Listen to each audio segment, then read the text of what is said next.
어느 안식일에 예수님이 한 유명한 바리새인의 집에 초대되어 가셨습니다. 그 예수님이 초대되어 가신 그 집의 식사의 자리는 안식일 만찬의 자리였습니다. 안식일 만찬이라고 하는 그 이야기를 여러분들이 들어보신 분들도 있겠습니다만, 성경에 보면은 유월절 만찬 이건 등장하지만 안식일 만찬이라고 하는 그런 용어는 사실상 이렇게 드러나지 않습니다만, 본문에 있는 내용이 바로 안식일 만찬에 있었던 그 상황을 다루고 있습니다. 우리나라는 하루의 시작을 밤 12시 이후로 시작합니다. 밤 12시 0시가 되었을 때 하루가 시작되었다고 이렇게 말합니다. 하지만 유대인들은 해가 졌을 때, 일몰 때에 하루가 시작된다고 저들은 생각합니다.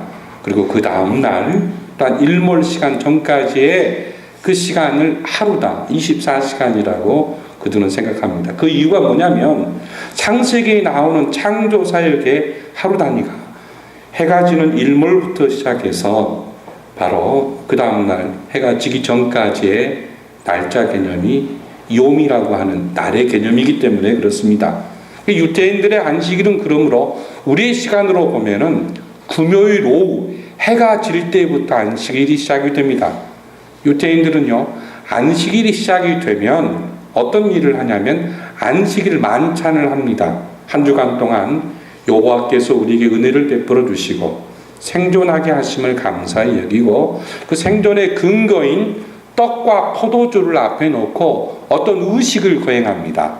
그 의식은 어디에서 기인하냐면 창세기에 보게 되면 이삭이 농사를 지었을 때에 100배나 소득을 얻는 장면이 나타납니다. 이삭이 하나님의 은총으로 농사를 100배나 얻는 그 소득을 얻는 축복을 받은 다음에 이 땅에서 하나님의 은혜 가운데 살게 되죠. 그리고 나중에 그 이삭이 자기 아들 야곱에게 축복을 해줍니다.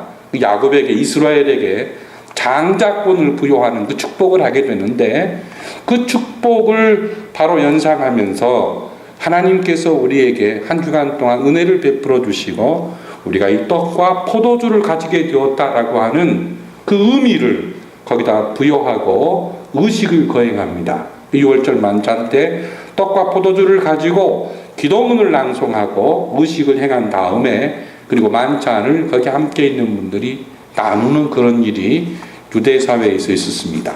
지금도 그 전통은 유대 사회에서 전승되어 오고 있습니다.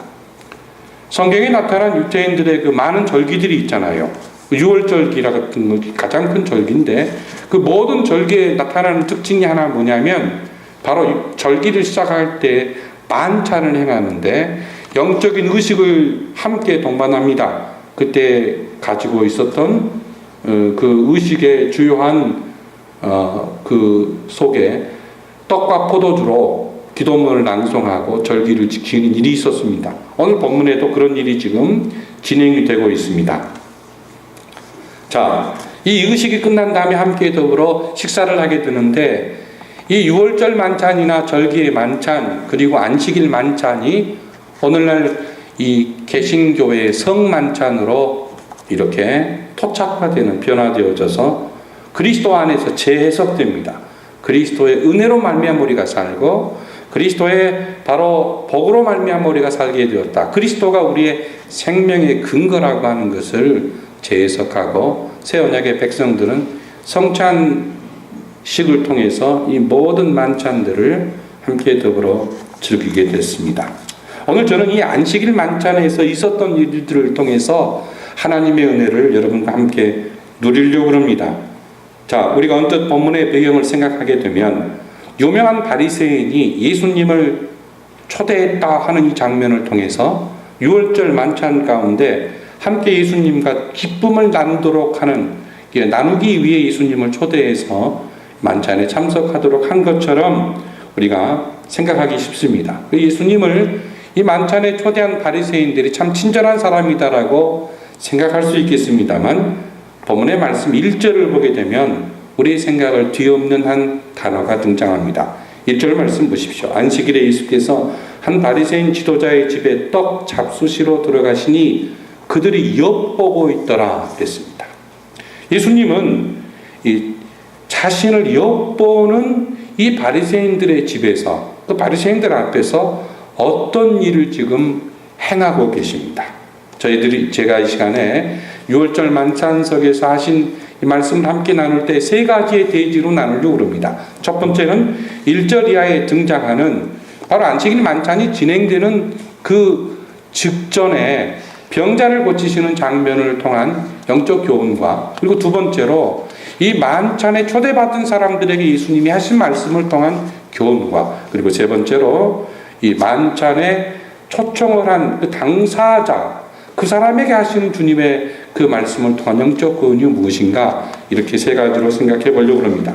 먼저 첫 번째로 예수님이 자기를 엿보는 그 바리새인들 앞에서 무슨 행동을 하고 계십니까?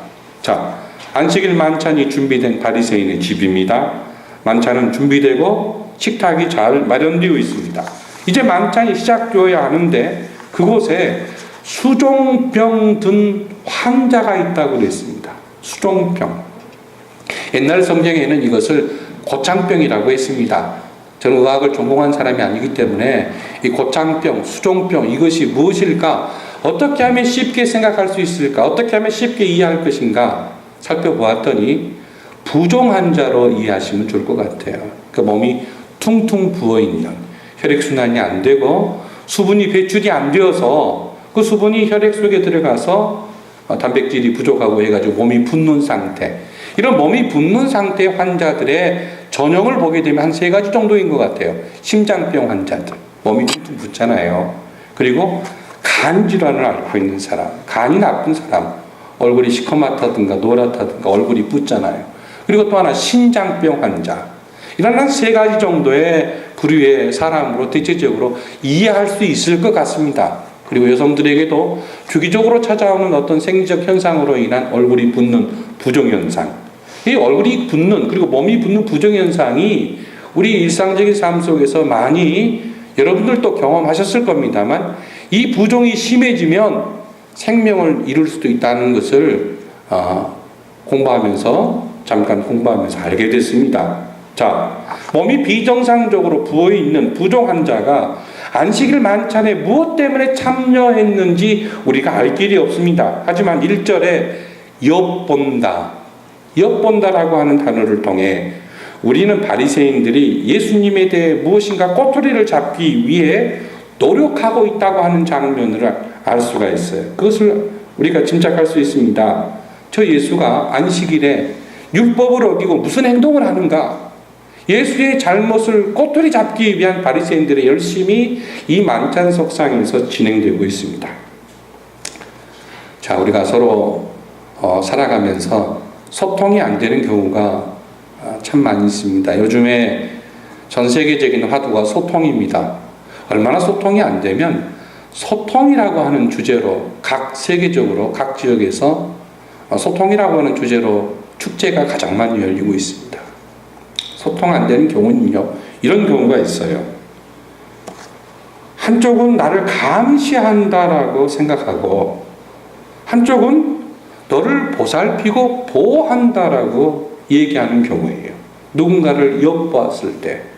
자, 예를 들자면 CCTV가 있습니다. 그 CCTV가 도적에게는 감시자이지만 거리낄 것이 없는 사람에게는 보호장치가 됩니다. 그렇죠? 다들 아마 경험해 보셨을 겁니다만 모든 가정에서 서로 엿보는 일 때문에 해프닝이 벌어질 때가 참 많아요. 부모가 자녀를 엿볼 때가 있습니다. 이 녀석 제대로 공부하고 있는가 하는 것을 엿봅니다. 근데 어느 날 하필이면 부모가 자녀를 엿보았는데 방에서 한 2시간 동안 열심히 공부하던 아들과 딸이 방바닥에 벌렁 누워서 침대에 누워서 만화책을 막 보고 있는 거예요.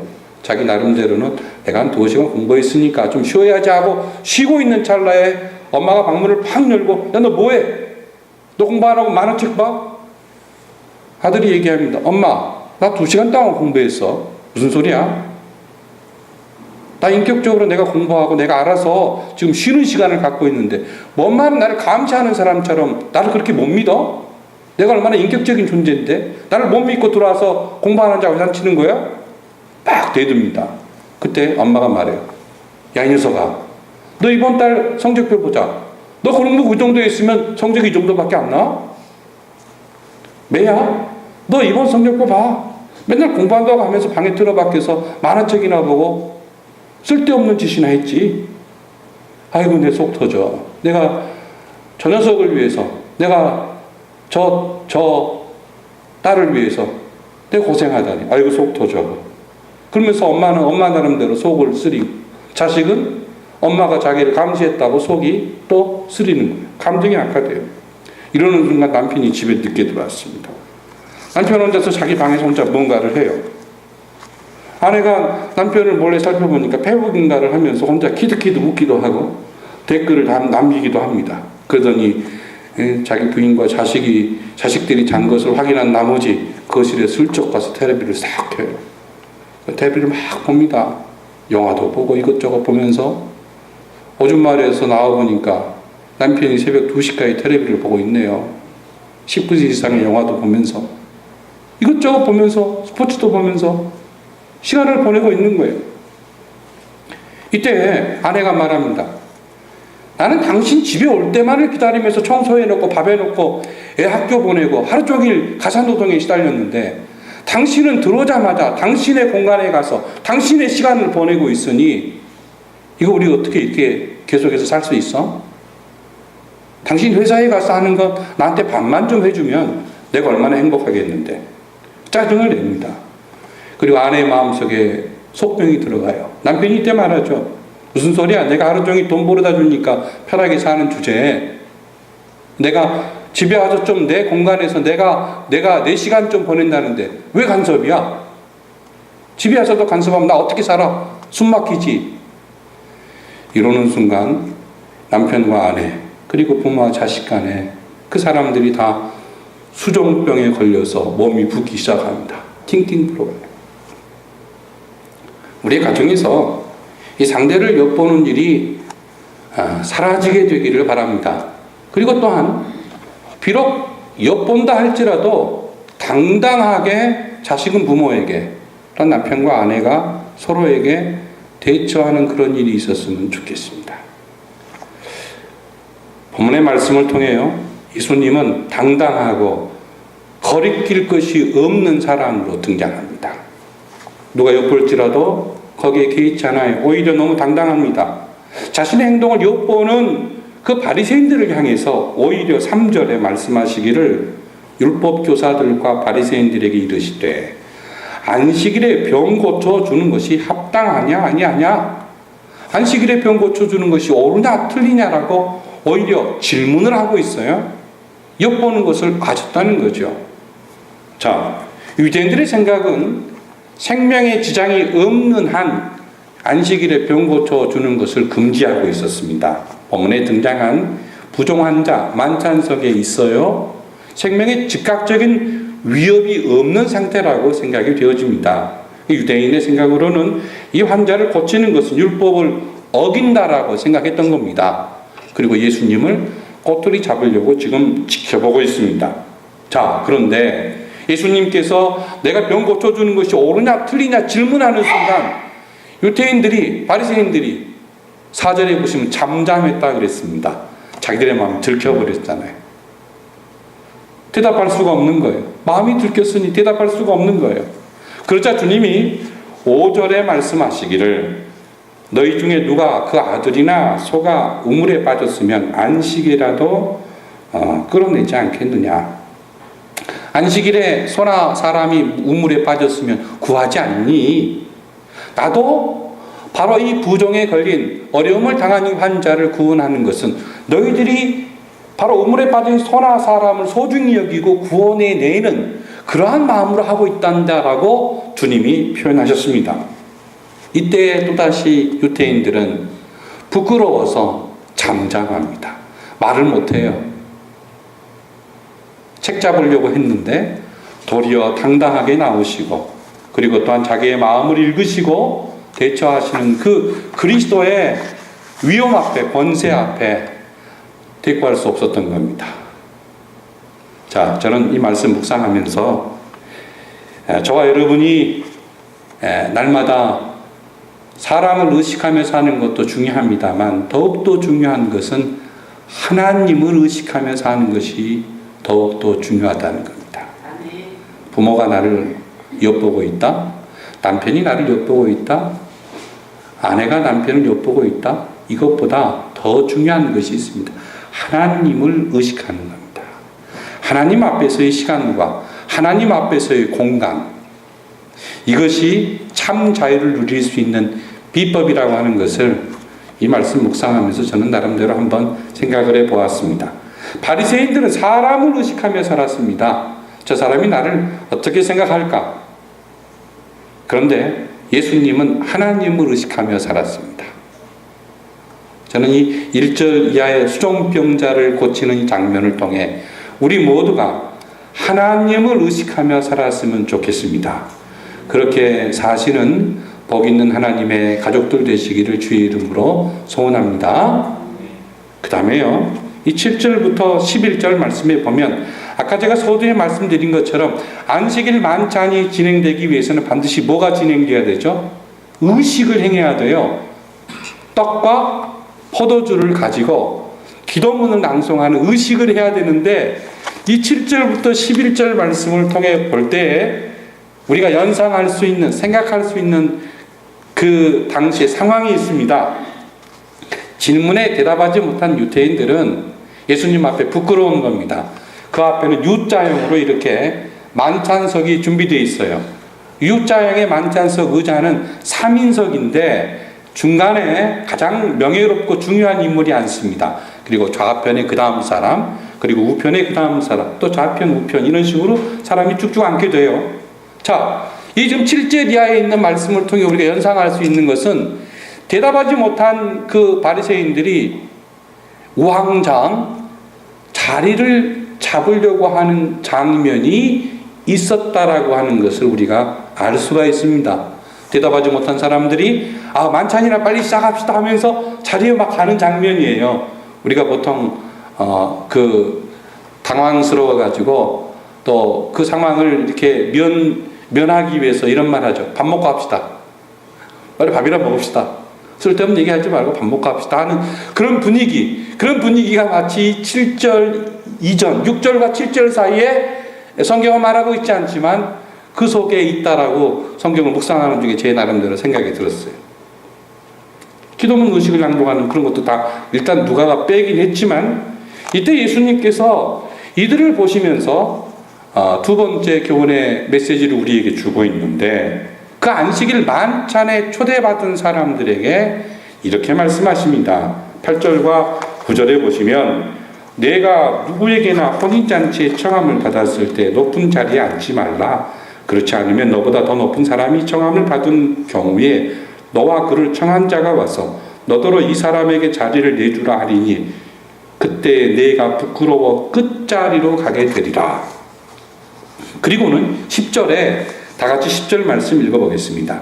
봉독합니다. 청함을 받았을 때 차라리 가서 끝자리에 앉으라. 그러면 너를 청한 자가 와서 너더러 보시어 올라 앉으라 하리니 그때에 함께 앉은 모든 사람 앞에서 영광이 있으리라. 제가 안디옥 교회라고 하는 교회에서 전도사로 교회를 섬길 때 일입니다. 상당히 오래됐지요. 어느 해에 부흥사경회를 하게 됐는데 그 부흥사경회에 강사로 오신 분이 누구였냐면 동성교회를 섬기는 김대봉 목사님이라는 분이었어요. 그분이 그 설교를 하시는 가운데 며칠 동안 부흥사경회를 했는데 제 기억 속에 남는 것은 다른 내용은 하나도 기억이 안 납니다. 지금도 잊혀지지 않는 하나의 예화가 있습니다. 그 김대봉 목사님이 경험한 실화인데 김 목사님이 하룻밤에는 이런 말씀을 하시는 거예요. 본문의 말씀과 관계된 예화였던 것 같아요. 하루는 본인이 청와대에 설교하러 초청받아서 가게 됐답니다. 무명의 목사가 청와대에 설교하러 초청받아 가게 됐는데 청와대에 도착해서 그 설교 장소에 딱 들어갔더니 이미 사람들이 많이 와 있더래요. 그런데 그 누구도 자기 자신을 알아보지 못하더랍니다. 너무나 초라하고 인물도 못생겼고 이름만 김대복이지 진짜 보면은 이게 목사인지 아니면 길거리에서 그냥 옷만 바꿔 입으면 그 참 구걸하는 거지인지 알 수 없을 정도로 행색이 빈약했어요. 그런 목사님이에요. 그러니 사람들이 자기를 아무도 알아보지 않고 그냥 무시하더라고요. 그래서 맨 끝자리에 앉아서 가만히 이렇게 있었는데 한국 교회에 내노라 하는 유명한 목사들이 이제 막 그 장소에 오는 겁니다. 그때 비서관들이 그분들을 강대상으로 모시고 앞자리에 막 이렇게 모셨다는 거예요. 근데 아무도 자기를 알아보지 않고 자기는 이제 괴롭게 뒤에 앉아서 묵상하면서 오늘 내가 말씀을 어떻게 전할 것인가 묵상하는 과정 중에 있었답니다. 예배 시간이 다가오고 예배 시간 직전이 됐는데 주변이 술렁술렁 하더래요. 오늘 예배에 설교자가 오지 않았다는 거예요. 예배 설교자가 김대복이라고 하는 사람인데 오지 않았다는 겁니다. 사람들이 막 찾은 거예요. 앞자리에 그 멋진 그 목사님들을 찾아가서 보니까 아니라는 겁니다. 그때 김대복 목사님을 아시는 그 경호실에 가장 높은 분이 와서 김 목사님께 아니 왜 뒤에 앉아 계십니까? 저 30분 전에 뒤에서 그냥 묵상하고 있었습니다. 목사님 앞으로 가시죠. 예배 시작해야 됩니다. 강단에 올라오게 됐는데 김대복 목사님이 앉아야 될 그 자리에 앉아있던 분을 오늘 이분이 설교자입니다. 여기 앉으셔야 됩니다. 밀치다 보니까 어때요? 한 사람은 밀려나갈 거 아니에요. 그분은 데려갔다는 거예요. 그 얘기를 그 당시 때 그 부흥사경일 때 하시면서 우리 기독교인의 덕망 가운데 가장 중요한 인격의 덕망이 경손입니다 하는 것을 얘기하신 것을 저는 지금도 잊을 수가 없습니다. 오늘 11절 말씀 보십시오. 무릇 자기를 높이는 자는 낮아지고 자기를 낮추는 자는 높아지리라 예수님께서 이렇게 말씀하고 있잖아요. 우리가 영적인 성장을 하고 그리스도를 닮아가며 그리고 하나님의 뜻을 이루기 위해서는 우리 안에 내재되어 있는 교만이라고 하는 것에 대해 적극적으로 내 자신이 대처해야 됩니다. 우리 신앙의 가장 무서운 적은 교만입니다. 교만이에요. 2차 세계대전 당시에 연합군이 노르망디 상륙 작전을 준비할 때 최고의 극비사항이 있었는데 그것은 언제 어디서 독일군을 바로 정복할 것이냐 상륙하느냐라고 하는 초특급 극비사항이 있었습니다. 그 당시 때 독일을 혼란시키기 위하여 거짓 정보, 서유럽 쪽으로 상륙할 것이라고 하는 거짓 정보를 유출하기도 했습니다. 자, 그때 작전이 이루어지기 며칠 전에 한 레스토랑에서 육군 별 3개짜리 중장이 술에 취해서 이 극비사항을 노출하는 일이 발생했습니다.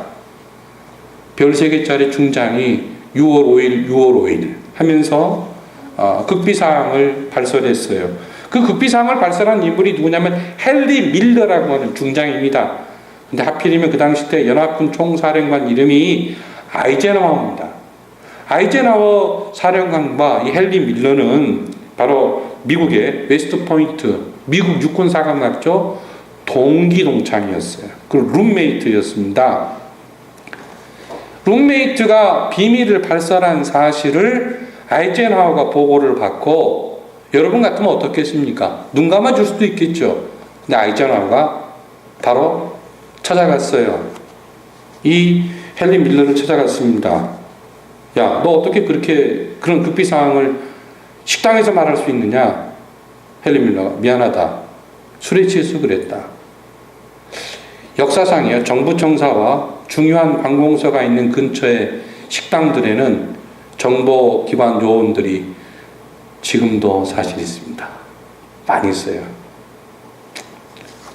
그런데 이제 그 당시에 그 식당을 통해서 비밀이 누출되면 어떻게 되느냐 하는 이것을 아이젠하워가 따졌어요. 그때 이 헨리 밀러가 이렇게 말했습니다. 야, 너 나는 친구고 우리는 핵심 멤버 아니냐? 핵심 멤버. 우리가 연합군의 핵심 서클이 아니냐? 핵심 서클이 한 실수를 핵심 서클의 일원이 인정하고 봐주지 않으면 어떻게 되느냐 봐달라고 그랬어요. 그때요 아이젠하워가 유명한 말을 했습니다. 핵심 서클? 전쟁에서는 핵심 서클 없다. 누가 사느냐 죽느냐만 달려있는 것이지 무슨 핵심 서클이 필요 있느냐 하면서 전쟁에서는 죽는 자와 사는 자밖에 없다 말하면서 아이젠하워가 헨리 밀러를 대령으로 강등시켜서 본국으로 소환시켜 버렸습니다. 저는 이 이야기를 통해 굉장한 영적 교훈을 받았습니다. 우리가 리더십 강의를 할 때 창조적 소수의 중요성을 얘기합니다. 그거 부인하는 거 절대 아닙니다. 창조적 소수가 되어야 하겠지요. 12명의 제자 가운데 들기 위해 참 복된 존재가 되기를 원한 열망함이 있어야 할 것입니다. 하지만 넓은 의미에서 볼 때 하나님 나라에서 정말 가장 중요한 사람과 그리고 덜 중요한 사람이 있느냐? 그렇지 않다는 거예요. 다 중요합니다. 모두 중요해요. 12명의 제자 가운데 핵심 서클로 불려왔던 베드로와 요한과 야고보를 보십시오. 예루살렘에서 가장 먼저 순교한 사람이 누굽니까? 야고보입니다. 야고보예요. 야고보가 가장 먼저 죽었습니다. 최초의 순교자입니다. 우리가 하나님을 믿는 주의 백성이라고 하면 하나님 앞에서 그리고 사랑하는 형제와 자매 앞에서 우리의 어떤 미치를 통한 특권을 강조할 수 없다는 겁니다. 이것이 바로 초대받은 사람들에게 주님이 주시는 귀한 교훈입니다. 저와 여러분이 하나님 나라에 초대받은 존재들이잖아요. 하나님 나라에 초청받은 존재들이잖아요. 하나님 나라에 초대받은 우리가 하나님 앞에서 살아야 될 중요한 신앙의 자세가 무엇이냐? 그것은 겸손이라는 겁니다. 이것이 7절 이하에 나타난 초대받은 사람들에게 예수님이 하신 메시지 가운데 핵심 키워드입니다. 겸손이 뭡니까? 남을 나보다 낮게 여기는 것입니다. 하나님의 은혜를 깊이 성찰하며 교만을 버리는 겁니다. 하나님께만 영광을 돌리고자 하는 소원을 구할 때 겸손해질 수 있는 겁니다. 우리가 언제 교만해지느냐? 하나님께 돌아갈 영광을 나도 조금 누려보고 싶다라고 하는 순간 교만이 찾아와서 우리 가운데 우리를 병들게 합니다. 겸손함. 이것이 초대받은 사람들, 하나님 나라에 초대받은 사람들의 영적인 모습이어야 한다는 것을 예수님이 두 번째로 교훈해 줍니다. 그리고 세 번째로요. 예수님은 이 초청한 사람, 초대한 사람, 자기를 청한 자에게 그 유명한 바리새인에게 말씀하십니다. 12절부터 14절 말씀 보십시오. 또 자기를 청한 자에게 이르시되 내가 점심이나 저녁이나 베풀거든 벗이나 형제나 친척이나 부한 이웃을 청하지 말라. 두렵건대 그 사람들이 너를 도로 청하여 내게 갚음이 될까 하노라. 잔치를 베풀거든 차라리 가난한 자들과 몸 불편한 자들과 저는 자들과 맹인들을 청하라. 그리하면 그들이 갚을 것이 없으므로 네게 복이 되리니 이는 의인들의 부활 시에 내가 갚음을 받겠음이라 하시더라. 이렇게 말씀하고 있습니다. 만찬을 배설한 사람에게 다음부터 만찬하려면 가난한 사람, 어려운 사람 불러라. 이렇게 말씀하고 있습니다. 너에게 갚을 능력이 없는 사람을 초대해라. 이 말씀을 통해 하나님 나라의 영적인 위대한 특징을 발견할 수 있는데 하나님 나라의 특징은요. 섬김과 나눔입니다. 나눔의 삶입니다. 나누는 자가 복이 있습니다. 섬기는 사람이 복이 있습니다. 특별히요. 섬기고 나누고 난 다음에 그 대가가 나에게 돌아오지 않는 것이 복이 있다. 주님이 역설적인 말씀을 하고 있습니다. 하나님이 그 복을 우리에게 주신다는 거죠. 이 지금 12절부터 14절의 말씀이 그 교훈을 담고 있습니다. 우리 보통 이렇게 살잖아요. 주고받는 가운데 정이 깊어진다. 틀린 말 아닙니다. 오늘 말씀이 여러분들 예수 믿는 사람들은 사회생활을 포기하십시오. 그 말 아니에요. 예수 믿는 사람들은 가족과 교제하지 마십시오. 그 말 아닙니다. 가족과 교제해야 되고 사회생활도 열심히 해야 됩니다. 하지만 섬김과 나눔의 진짜 정신은 돌아오지 않는 거예요. 나에게 돌아올 것을 기대하지 않고, 즉 이기적인 생각을 버리고 이타적인 정신으로 섬기고 나누라고 하는 겁니다. 이것이 바로 본문에 담겨져 있는 귀한 영적인 의도입니다. 우리가 보통 직장에서 내가 밥을 이번에 샀으니까 다음엔 저 동료가 사겠지, 보통 이런 식으로 생각하잖아요. 그죠? 요즘에는 그냥 각자 자기가 알아서 내지만 그 식사하러 가면 오늘 내가 한 번 사면 내일은 저 사람이 한 번 사, 뭐 이런 식의 그 어떤 거래적인 것이 우리 마음속에 사실은 내재되어 있습니다. 그렇죠? 근데 여러분, 예수 믿는 하나님의 가족들은요, 그 생각을 버려야 됩니다. 내가 살 수 있는 것이 복이죠.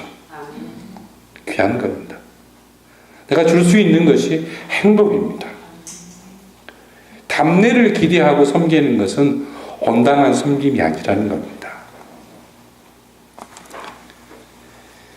그 경상북도 안동에 가면 권정생 선생님이 태어나셨던 생가가 있습니다. 언젠가 한번 그곳을 이렇게 다녀온 적이 있습니다만 잘 아시죠, 여러분? 권정생 선생님. 그분이 19살 때 폐결핵에 걸렸습니다. 폐결핵에 걸렸을 때 아버지가 너 폐결핵에 걸렸으니 네 여동생 출가하는데, 혼인하는데 어려움이 있겠다. 집을 떠나 살면 좋겠다라고 병 걸린 아들을 집 밖으로 내쫓습니다. 폐결핵에 걸린 19살짜리 권정생 선생님이 집 밖으로 나와서 어떻게 살았겠어요? 당장 먹고 살아야 되니까 구걸해야만 했습니다. 밥을 얻어 먹어야만 했습니다. 그때 경상북도 문경에 마음씨 좋은 아줌마에게 갔는데 밥을 좀 주세요. 제가 배고파요. 병들었어요. 그 아주머니께서 단 한 번도 싫은 소리를 하지 않고 거지 권정생 선생님에게 먹을 것을 줬답니다. 한 번도 얼굴을 찡그리지 않았대요. 먹을 걸 줬대요. 그 아주머니의 진정한 이 병든 권정생이라고 하는 젊은이에게 향한 돌봄이, 정말 권정생이라고 하는 이 젊은이가 나중에 동화를 쓰게 된 참 맑은 샘물이 펑펑 쏟아나오게 되어지는 원천이었다고 생각이 됩니다. 우리가 누군가를 섬기고 사심 없이 나눌 때에 결과는 예측할 수가 없습니다. 잠언서 19장 17절에 보면 가난한 사람에게 은혜를 베푸는 것은 주님께 구워드리는 것이니 주님께서 그 선행을 넉넉하게 갚아주신다, 이렇게 약속하고 있습니다. 어떤 장로님이 하늘나라에 갔습니다. 하늘나라에 입성해서 갔더니만 많은 천사들이 이 장로님을 반갑게 맞이해 주었습니다. 그리고 만찬석으로 이 장로님을 안내했습니다. 장로님이 천국 오는 길에 병도 걸렸지만 천국에 가면 맛있는 거 먹을 것이라는 희망을 갖고 왔는데 만찬석에 초대되었으니 얼마나 기쁘겠어요. 만찬석에 초대되어서 가보았더니 이미 자기보다 먼저 천국에 입성한 자기 교회 집사님이 거기 와서 맛있는 각종 요리를 먹고 계시더래요. 중국 요리, 각종 요리를 막 맛있게 잡수고 계세요. 그 순간 장로님이 생각하기를, 야, 내가 지상에서 교회를 얼마나 잘 섬겼는데, 내가 교회를 헌신적으로 섬긴 사람인데 저 집사님이 요리를 먹고 있으니 나는 첩특급 요리가 나오겠구나, 일품 코스 요리가 나오겠구나 하고는 생각하고 자리에 앉았습니다. 근데 잠시 후에 이 장로님의 식탁 위에 달랑 단무지와 양파와 짜장면 한 그릇이 딱 나오는 거예요.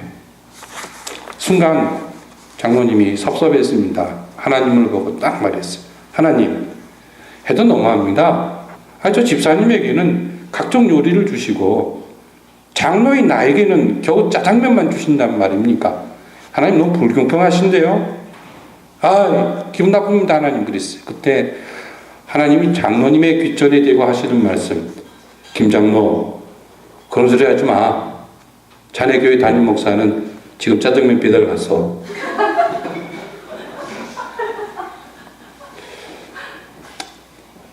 우리가 지상에서 대접받고 지상에서 모든 것을 인정받고 우리가 살게 되었을 때 하나님 앞에서 상급이 없습니다. 물론 각 삶의 정황마다 다른 부분이 있겠죠. 위로가 필요할 때도 있습니다. 여러분 사실 솔직히요. 그 위로가 격려가 되어서 큰 힘이 될 때도 있습니다. 미국에 나과디아라고 하는 이 국제공항이 있습니다. 이 나과디아라고 하는 국제공항은 사람의 이름을 따서 지은 공항인데 이 나과디아라고 하는 사람의 이름을 따서 지은 공항입니다. 나과디아는 원래 법관이었어요. 하루는 재판을 진행하는데 재판 당사자가 너무나 기가 막힌 사람이에요. 아내 없이 홀아버지인데 자녀 3명을 기르다가 3명의 자녀에게 먹을 것을 줘야 되는데 먹을 것을 줄 것이 없어요. 그때 이 홀아버지가 $1짜리 빵들을 훔쳤습니다. 빵을 훔쳤어요. 그저 빵집 주인이 이 아버지를 고소하게 돼서 재판정에 서게 된 겁니다. 이 재판관이 기가 막혔어요. 너무 마음이 괴로운 겁니다. 도둑놈이잖아요. 그런데 어때요? 생계형 도둑이잖아요. 나과디아가 재판을 하면서 당신 빵 훔친 거 잘못했습니다. 당신 빵값의 10배를 벌금형을 때립니다 하고 벌금형을 내렸습니다. 대신 당신이 벌금형을 낼 돈은 없을 테니까 내가 그 벌금을 대신 내겠소 하고 벌금을 재판관이 내겠다고 얘기했습니다. 그리고 그 자리에 있는 배심원들에게 얘기합니다. 미국의 지도자들이 얼마나 지도력을 발휘하지 못하고 잘못 정치를 했으면 새 아이를 먹이기 위해 빵을 훔치기까지 하는 이런 비극적인 일이 우리 사회에 있단 말입니까? 이 빵을 훔치게 한 그 잘못이 우리에게 있으니까 재판관이 나도 저 사람을 돕겠소.